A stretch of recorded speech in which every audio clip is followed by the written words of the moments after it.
سلام، من سمیرا هستم و اینجا از زندگی.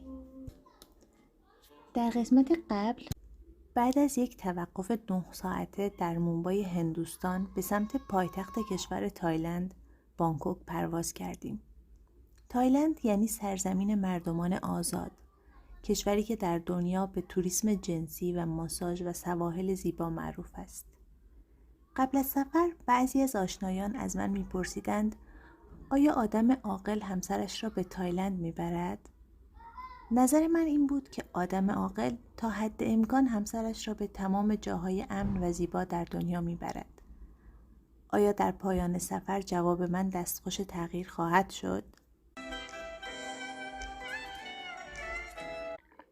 برخلاف قسمت اول پرواز، در این پرواز هیچ پذیرایی انجام نشد و بعد از 4 ساعت پرواز گرسنه و خسته به بانکوک رسیدیم و در صف طولانی کنترل پاسپورت ایستادیم.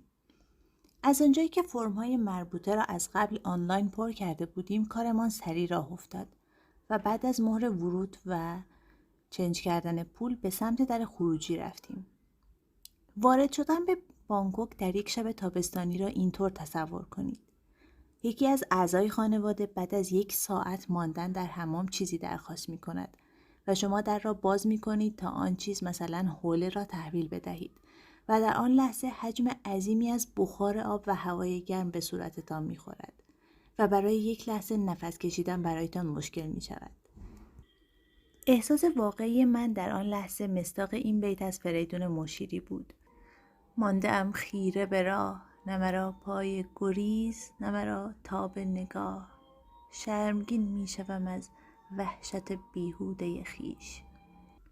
چند دقیقه بعد یک ساندویچ تونا یعنی تن ماهی خورده و سوار اتوبوس پاتایا می شویم و در خنکی هوای کولر دوباره از زندگی و سفر خوشم می آید. به پاتایا می رسیم.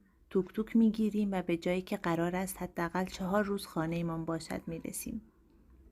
توک توک در پاتایا چیزی شبیه به وانت نیسان است که آدمها را عقبش سوار می کند و مسیر و کرایه ثابتی دارد که ما آن موقع نمی دانستیم و برای یک مسیر کوتاه پول خوبی پیاده شدیم. به محل اقامت ما می رسیم. کلید را از جای مشخص شده بر می داریم و به طبقه 27 می رویم. دیدن منظره تمام قد خلیج تایلند خستگی را تا حد زیادی برای چند دقیقه از بین می برد.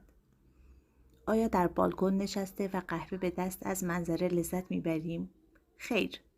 سریعاً به اینترنت وصل شده و اخبار وطن را دنبال میکنیم و از صحت تمام اعضای خانواده مطمئن شده و میخوابیم. زندگی در روزهای اول سفر بسیار زیباست. دریا، استخر، غذاهای جدید و ماساژ تایلندی تا خرخره. سخن کوتاه میکنم و به تصاویر ارجاعتان میدهم. کشف جدیدم در 33 سالگی راجع به خودم این است که به محض وارد شدن به آب احساس می کنم از زندگی خوشم می آید. که خیلی عجیب است. به نظر می رسد روح روستایی من با زندگی مدرن شهری و دور از طبیعت سازگار نیست و مکرراً دلم می خواهد به اصل خویش برگردم.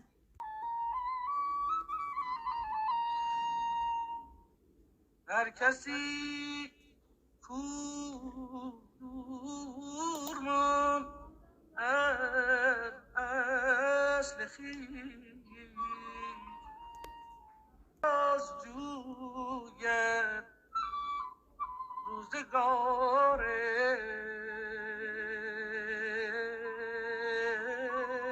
اصل خویش. در تایلند آدم‌ها بسیار آرام و مؤدبند و به نظر می رسد با مفهوم عجله و استرس آشنایی نداشته باشند. همه چیز جالب توجه است. غذاهای دریایی عجیب و غریب و حشرات سرخ شده آجیل توری. تصاویر مرتبط را توی صفحه اینستاگرام پادکست می گذارم. بله، داشتم می گفتم. بعد از پاتایا با اتوبوس مسیر 2 ساعته‌ای را به بانکوک می رویم. در بدو ورود در جستجوی غذا به یک رستوران چینی می رویم و بهترین غذای سفر تایلند را می خوریم. برنج سرخ شده با ماهی دودی نمک‌اندود شده. بعد به محض رسیدن به هتل اولین باران موسمی را شاهد می شویم. عجب چیزی است. در عرض چند ثانیه انگار دوش آب ولرم دیوانه‌وار از آسمان می‌ریزد و سیل جاری می‌شود. آدم‌ها بارانی‌های پلاستیکی می‌پوشند و به زندگی ادامه می‌دهند. بعد از حدود 1 ساعت همه چیز به حالت عادی برمیگردد. آدم‌های زیادی روی موتورهایشان غذای خیابانی و میوه می‌فروشند. میوه‌هایی که در مناطق ما بسیار عزیز و گران هستند، آنجا بسیار ارزان هستند و برعکس. مثلا انبه را کیلویی و ارزان و سیب را دانه‌ای و گران می‌فروشند. ذهنم سریعاً یک نتیجه گیری فلسفی کمی زرد را به هم یادآوری می‌کند که اگر ارزشت را نمی‌دانند شاید در جای اشتباهی هستی. برنامه اولیه ما قبل از آمدن به تایلند این بود که بعد از 1 هفته از طریق مرز زمینی به شهر سیم ریپ در کامبوج برویم. اما در بانکوک متوجه شدیم که مرز زمینی را به خاطر اختلافات بین دو کشور بستند.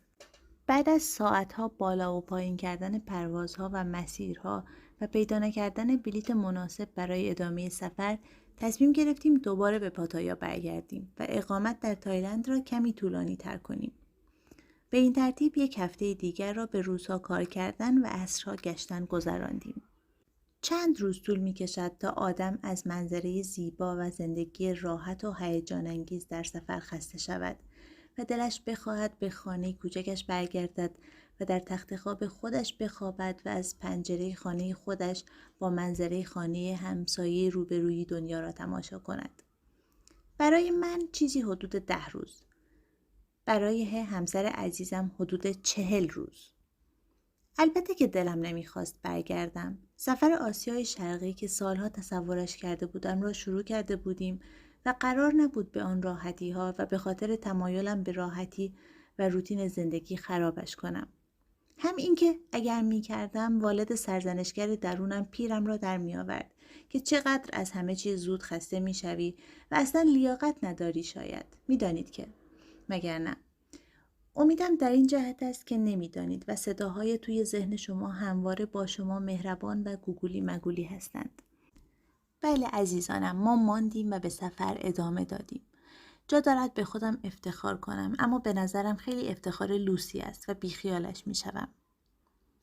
مقصد بعدی من شهر پنومپن بود که با 1 پرواز 1 ساعته از بانکوک میشد به آنجا رسید.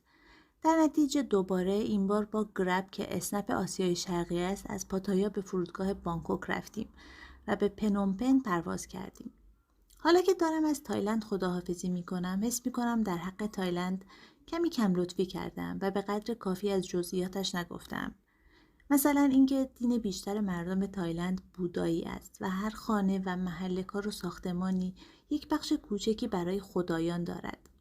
مردم معمولاً برای خدایان غذا و نوشیدنی می‌گذارند و به راهب‌ها کمک مالی می‌کنند. باورشان این است که این کار برایشان خیر و محافظت به همراه دارد. راهب‌های بودایی در میان مردم خیلی محترمند و حتی برای نشستن در مترو اولویت دارند.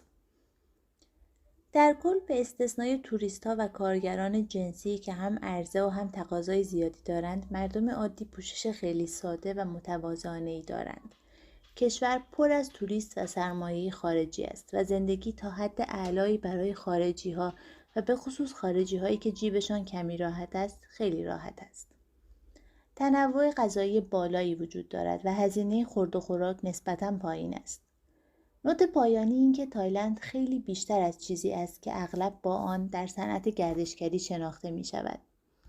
توریسم جنسی بخشی از ماجراست که در محله‌های به خصوصی بازار گرمی دارد و قسمت بزرگی از تولید ناخالص داخلی را شامل می شود.